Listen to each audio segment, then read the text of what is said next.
Hi, I'm Jo from J.H.Leather, and in this video we're talking all about budget-friendly Leathercraft tools. Temu reached out to me and sent me a selection of Leathercraft tools that are available over on their website. And what I'm going to do is put them to the test here in the workshop and see if they are worth purchasing as a beginner crafter. Now, this video is sponsored by Temu, and if you are interested in any of the items that we go over in this video, then there will be a link to each one in the description. Or you can scan this QR code on the screen right now and download the Temu app. And for those of you who download the Temu app, if you use this code shown on the screen right here, you will get yourself a £100 coupon bundle to use across the Temu store. Coupons must be used within 24 hours of redemption, so make sure you remember to check out your items before the offer expires. So I went through all the options over on the Temu website, and I've made a selection of what I think you will need as a beginner crafter. Now, the only caveat to that is that at the time that I placed my order, I wasn't able to get a Leathercraft knife.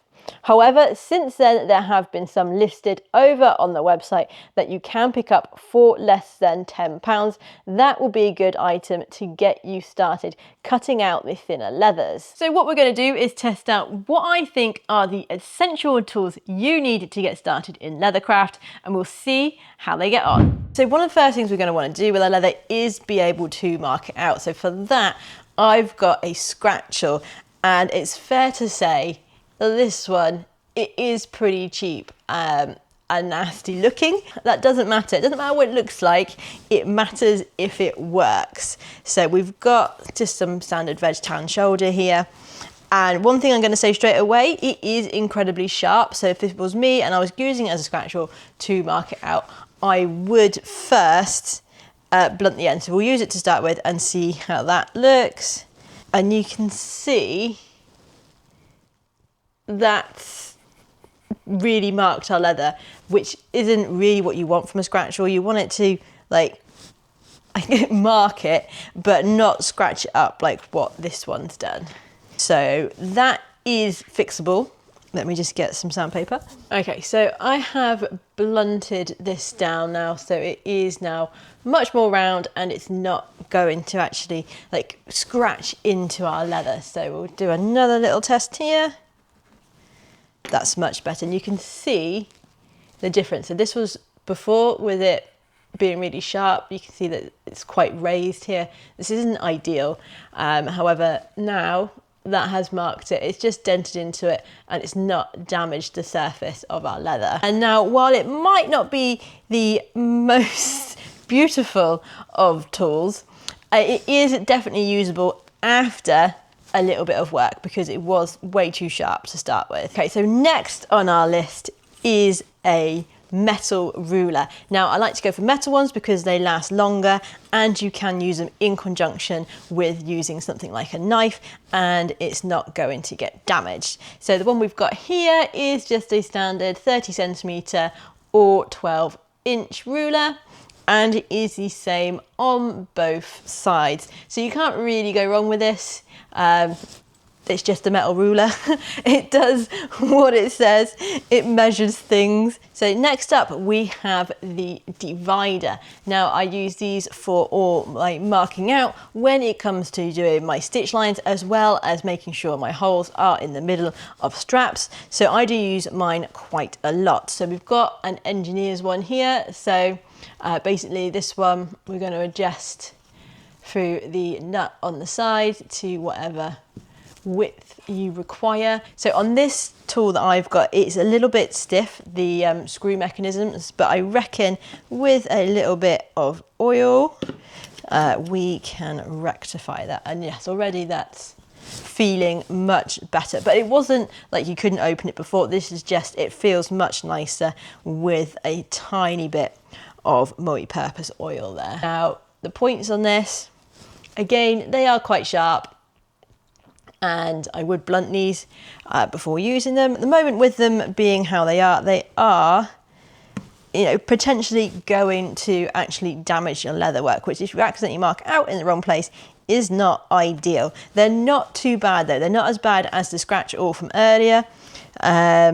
but they are, for me, just a little bit too sharp for what I would be happy with using. So again, with these, what I would do is just, with a little bit of sandpaper, just take the sharpness out of those ends. So as dividers go, again, with a tiny amount of work, and I've had to do work on my own dividers because I found them too sharp, so that's not unusual, and these ones are definitely usable as a beginner crafter looking to get some inexpensive tools. So last up in our measuring tools is a set square, and they are pretty essential if you are doing leather crafting for when you are marking out straight lines, so on the ends of straps and stuff like that. Now the ones I tend to go for are the engineer's set squares because they are much shallower than a woodworking's one. So this is the one that I currently use in the workshop, and you can see that it's quite shallow. So with leather, obviously it's not the thickest of materials. If it's too thick, you can't get it working right. So an engineer's one is the way that I go, and the one that I picked up is teeny tiny. Look at it. So it comes in this little protective box, which is quite nice. This is an 80mm by 50mm set square, and you can see it's pretty shallow, so that will be fine for our leather crafting. So to protect your work surface, you're going to want to get yourself a cutting mat. Now the one I've got here is A3, and my suggestion is that you try to get a minimum of an A3. I find that A4 is a bit too small when you're crafting slightly bigger items, and so A3 would be the minimum that I would suggest. However, it does depend entirely on the surface area that you've actually got to work on. And the one we've got here, we've got a black one. It is double-sided, so we've got two different grids to choose from. And now I have noticed with this, it is much softer than the cutting mats that I have here in the workshop. I'm not overly sure why that is, or what the difference between them is. I mean, but there is a definite hardness difference. So with the knives that I've got here in the workshop, they are cutting into the mat and it's not really healing like they're supposed to, because it is meant to be a self-healing mat. And so while this one in particular is a little bit softer than the ones I have here in the workshop, it is still doing a good job protecting my work surface from my knives, which is the main thing at the end of the day. To remove the sharp edges from your leather work, what we're going to look at getting are some edge tools. So I've actually got two here in the workshop, and they feel really nice. The handles on them are very lovely and they're quite tactile, so that's really good. The metal of them looks quite good, so what we're going to do is we're going to give them a test out on some of the leather here and see how they get on, and if they need any sharpening with some 1.5mm shoulder. And I have to say, ooh, that's really sharp actually. I'm quite surprised, if I'm honest, because usually edge tools on the cheaper end of thing are really rather blunt when you pick them up, but these ones feel lovely, or that number 4 does to start with. So let's try it out on the flesh side. The flesh side of leather is always a little bit harder for your edge tools because it's just a looser fibre, so they can get a little bit caught.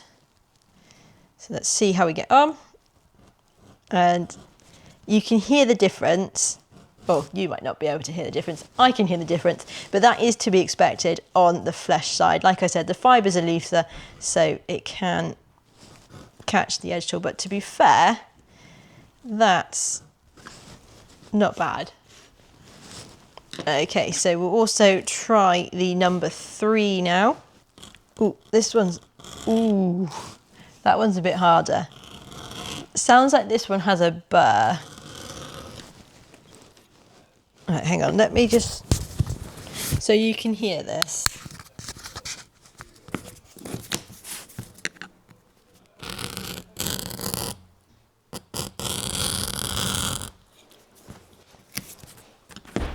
And then we'll compare that to the number 4.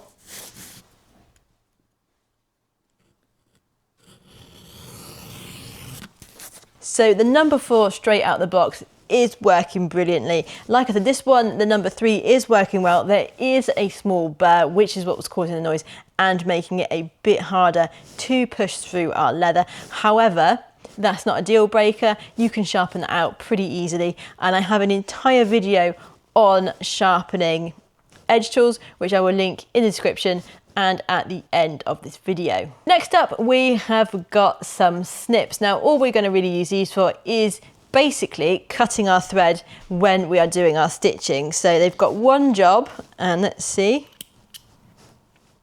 I mean, that's a win, isn't it? That's all it needs to do. So pair of snips, great for cutting your threads. Next up, we have got this hammer.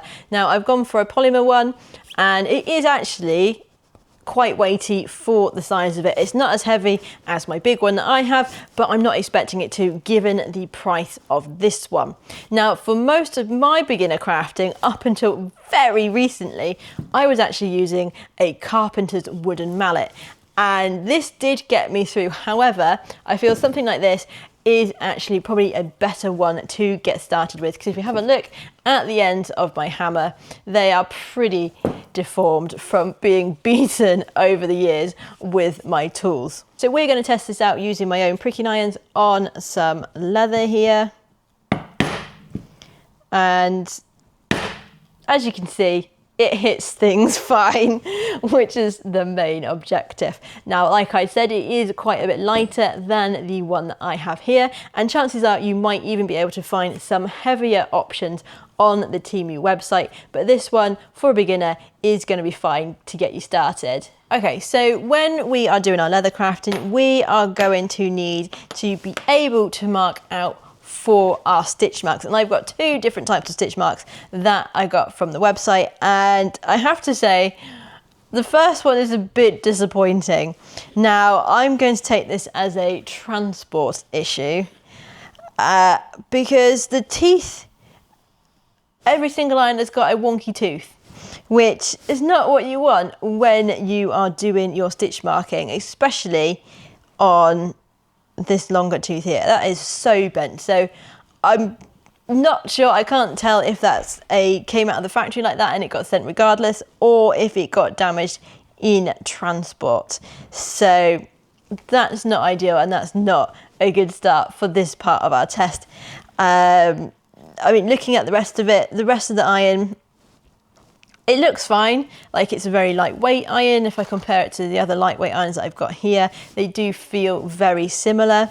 The teeth on this are quite wide in comparison to the lightweight sort of beginner option that I've got here in the workshop, and they are very rough on the teeth. So we will do testing on them. However, just bear in mind that they do all have one wonky tooth. So we are still going to test these now. Like I said, please bear in mind that they have a wonky tooth, and yeah, these ones, they really aren't. Oh, and this one's the best of them. So let's see how that one gets on. It is marking the leather well, but I think if we take the wonky tooth out of it, I wouldn't call these usable because they are just so rough on the actual teeth themselves, and they're just not going to give you a very good mark. So if I just show you what they're like with a cheap version, what I have here, and you'll be able to see the difference immediately. The teeth on the sort of entry level ones I have here are much smoother. Now, these cost, I think, £21 for the set. So there is a big price difference, because these were just about, or just over £7 for the set. And these, I'm sure, are about £21 to £25. So big price difference between them. However, the quality of these ones are much better. The teeth are nice and smooth, which is what we want when we're stitch marking. So that is just something to note. It might be that there are other options available on the website that are a better quality than these, but these ones I don't recommend. But there are also loads of other options and different brands that you can get on the Temu website. So fortunately, it wasn't just pricking irons that I got with all of these tools to try out. I actually got myself some diamond chisels, because these generally are what more beginner crafters are going to be using, because you don't have to use an awl when you do your stitching. So these ones I got are 4mm, which is a good size for you when you are starting out with your leather crafting. And I have to say, these ones feel really quite nice in the hands. They're quite hefty compared to the pricking irons that we just had out and we're testing.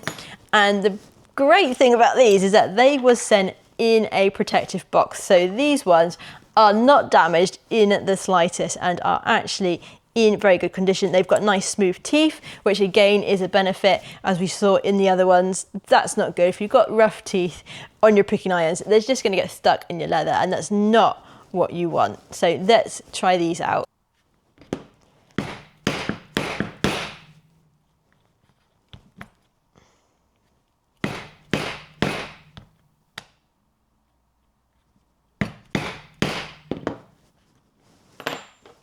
Now, they did punch all the way through eventually. They are a little bit harder, I guess, to punch through than the ones I have here in the workshop. They didn't get stuck because they've got those nice smooth teeth, unlike the other pricking irons that we tested. But the ones that I have in the workshop are at least 3 times the price that I paid for these. So the next thing we're going to talk about is this little wood slicker, and I have to say, this looks and feels really nice in the hands. So we are going to try this wooden slicker out on some of our leather that we have here. So I'm just going to put a bit of Tolkanol on the edge, and we're going to let that dry a little bit, and then we can get using our slicker. And we can see here,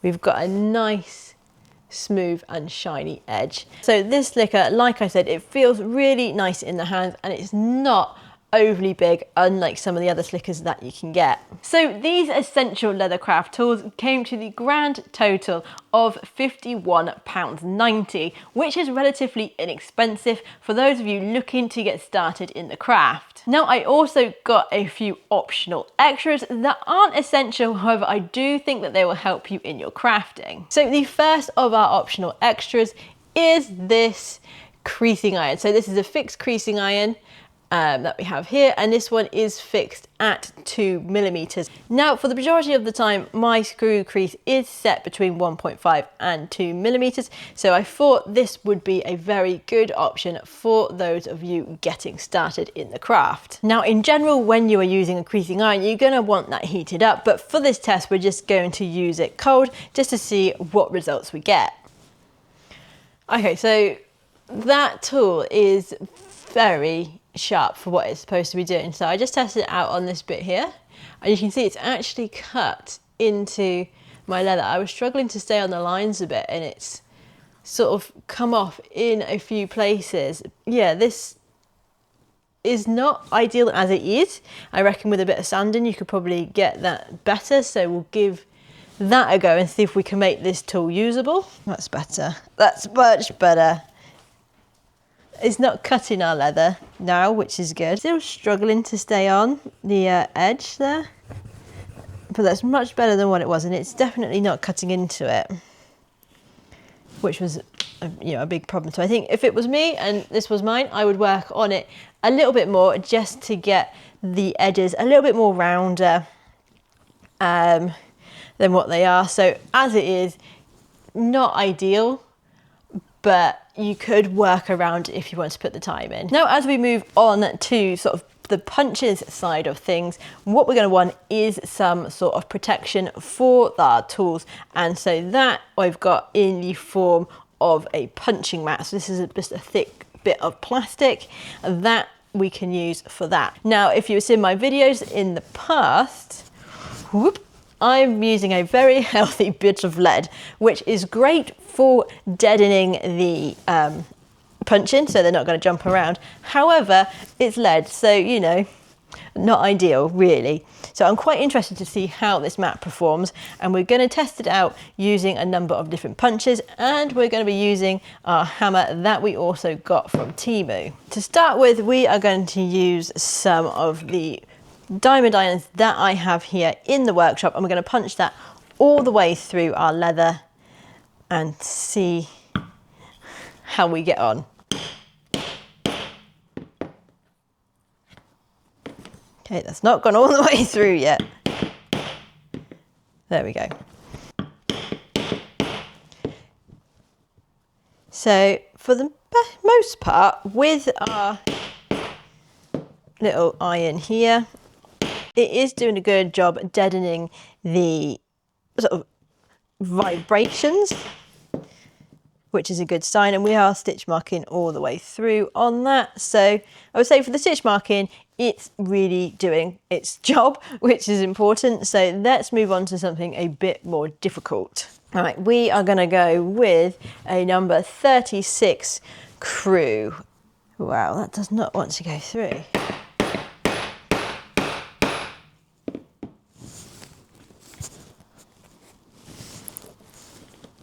Okay, so that's really not going through. To make it a more of a fair test, what I'm going to do is use my hammer, which is about, I think, 3 times as heavy. So we'll see if it's the hammer or if the punch mat is doing something weird.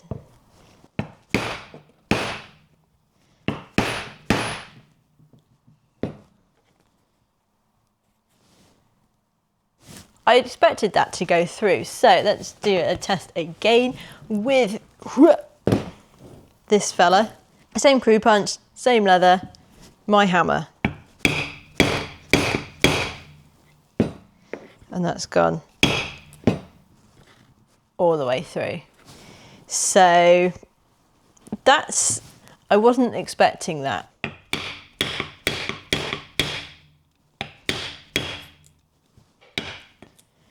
And while it did take a few extra hits, actually using this little hammer to get that through is not a bother. So that leads me to question why it's not going through on this punch pad, which is specifically advertised as being used as a punch pad. Or punching stuff all the way through, maybe something that's more rubber rather than this sort of plastic is going to be a better option.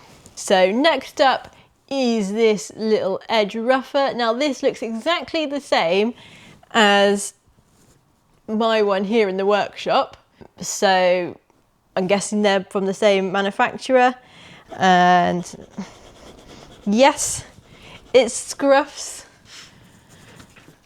So if you've got to the point in your crafting where you're doing a lot of gluing and you want to rough your edges up with a tool rather than a knife or a scratchel, then this one is a very good option. And I will be keeping that for me. Okay, what else have we got? This one I'm a bit tentative about using. So this is a strap cutter. Now it's the style that I really do not like, in that the blade sticks out the top and it's got this like pistol grip going on.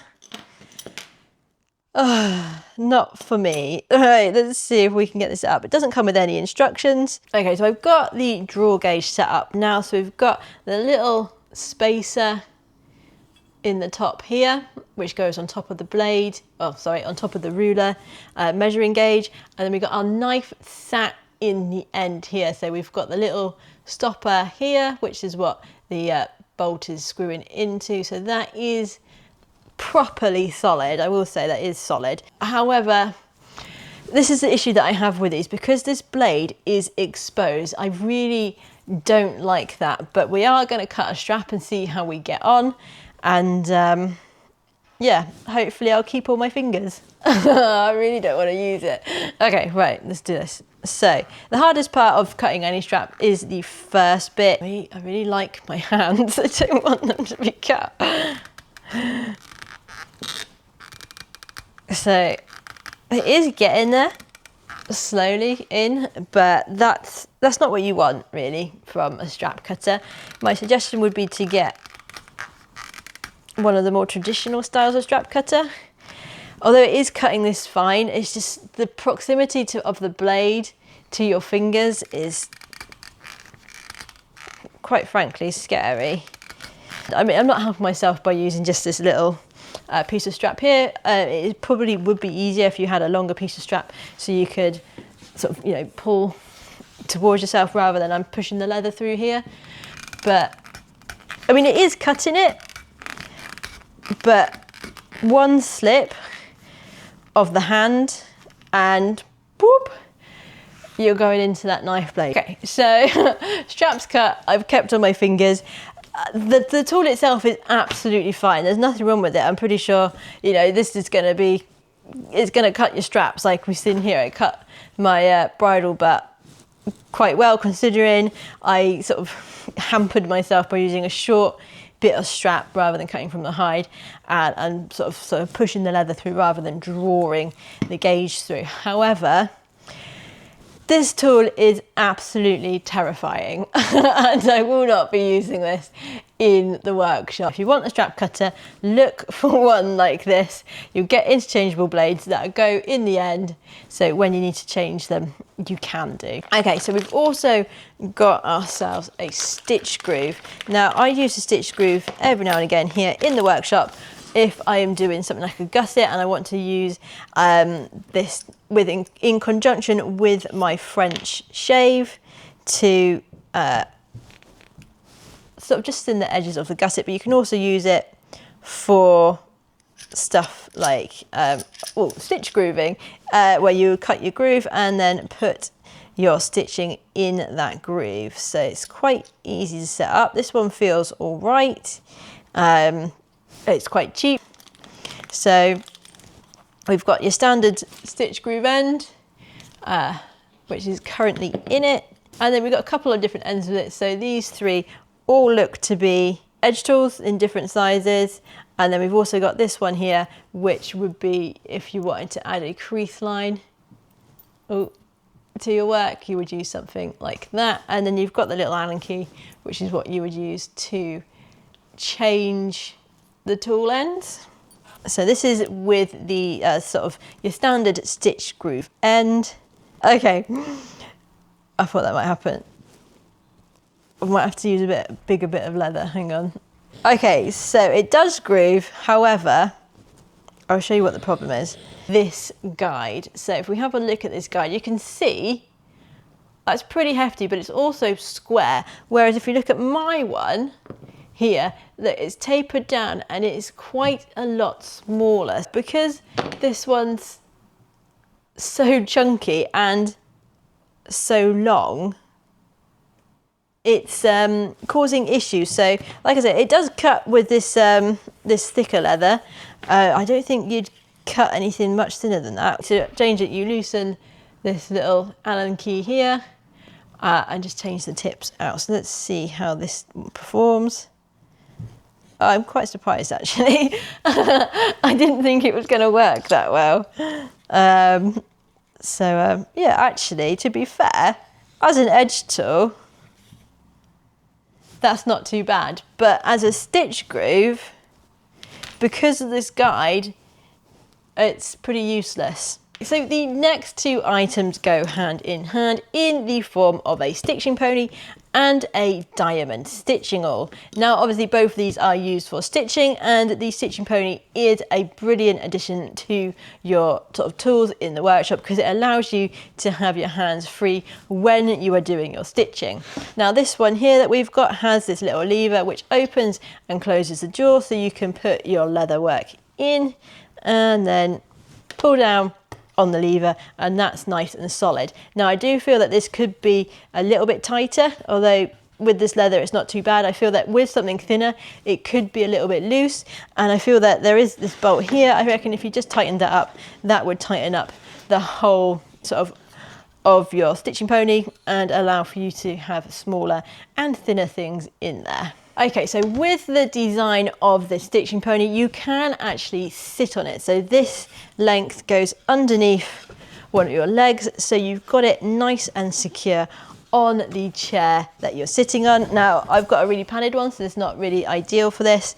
However, it can sit quite nicely there, or alternatively, you can get a clamp and clamp this to the work surface that you are using and have it so it's nice and secure that way. So I'm just going to clamp that to the desk, so that's nice and solid.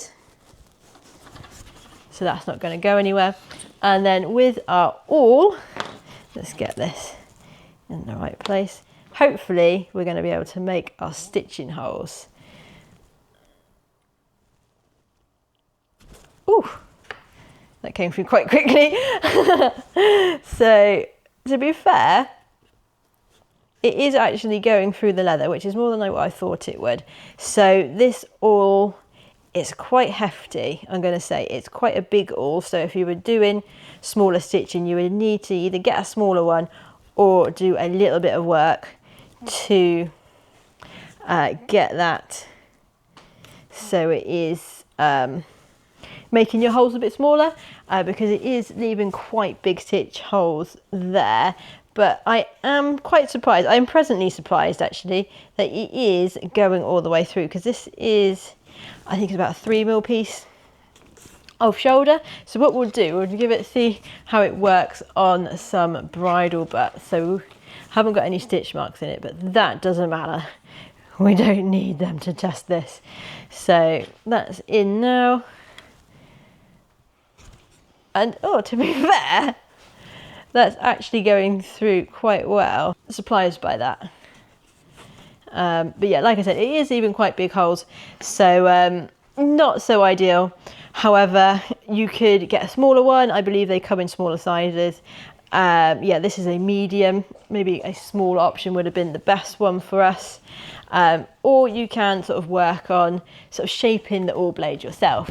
If you're looking to get all of these optional extras, they came to less than £60. Now, like I said, they aren't entirely necessary. However, items like the stitching pony really would come in handy. Now, the price of the tools that we've gone over so far come to about £110, which is nice and budget friendly, especially when you compare that to the price of my tools. So the first fancy extra that I got myself were these little stitching pins, and I thought they would come in handy when you are stitching sort of more fiddly things together, which you can't necessarily glue too well. So things like gussets, where you've got quite a lot of leather hanging off of it.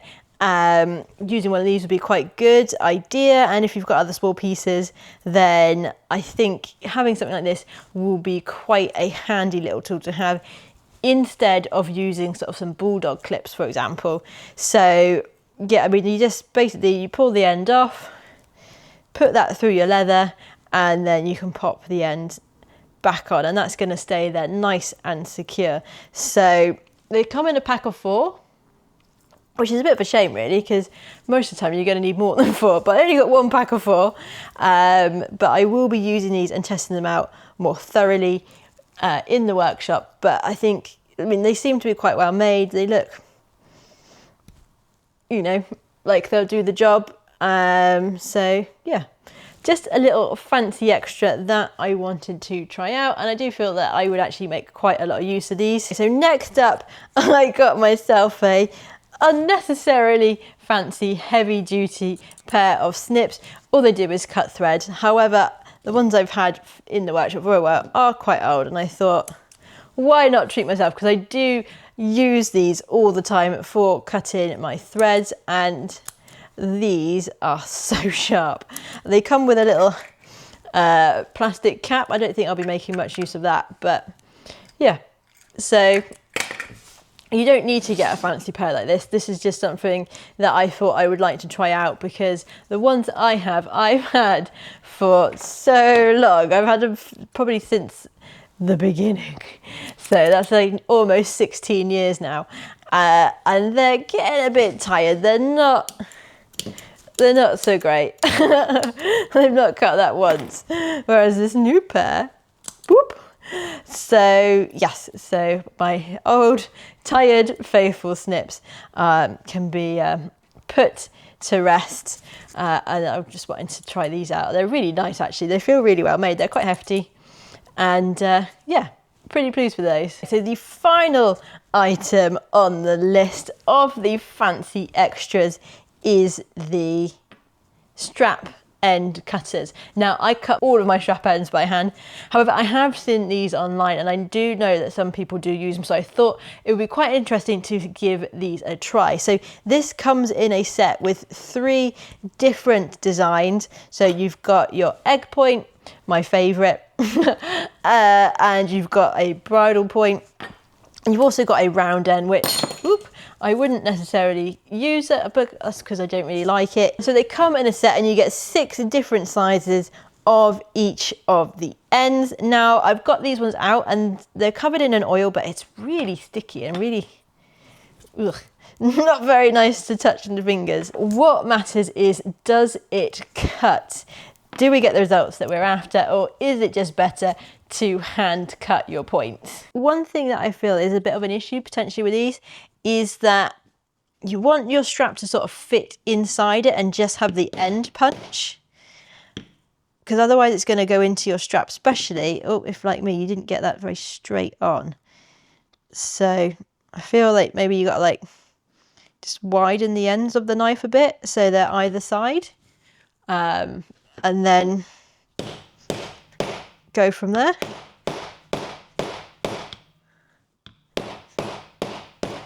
Ow.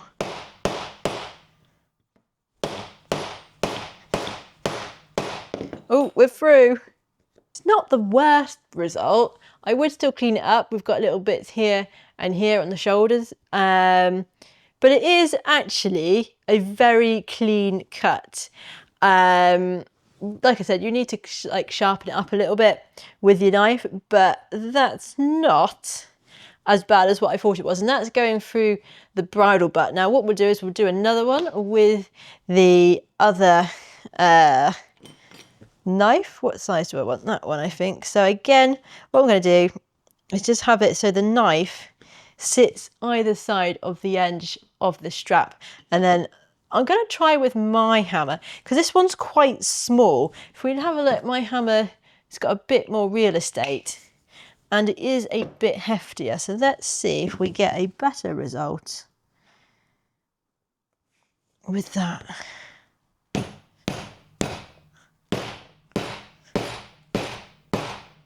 Yes, so the heavier hammer with the extra sort of size to it did go through much easier. So right, let me show you. So this is what I mean about the edges, because it's just a bit, needs to be a slightly bit wider so that it sits and stays, I would say. Let's try again, see if it was me giving it a not fair test. I want to test these properly. Again, that's not too bad. Would it be replacing myself cutting the ends? Probably not for me. However, if you are struggling or you want to use an end strap cutter like this, then to be fair, they're not doing too badly. You might need a heftier hammer just to help you get through it. This one's a lot longer. Like I said, it's got more real estate here and it is 3 times as heavy.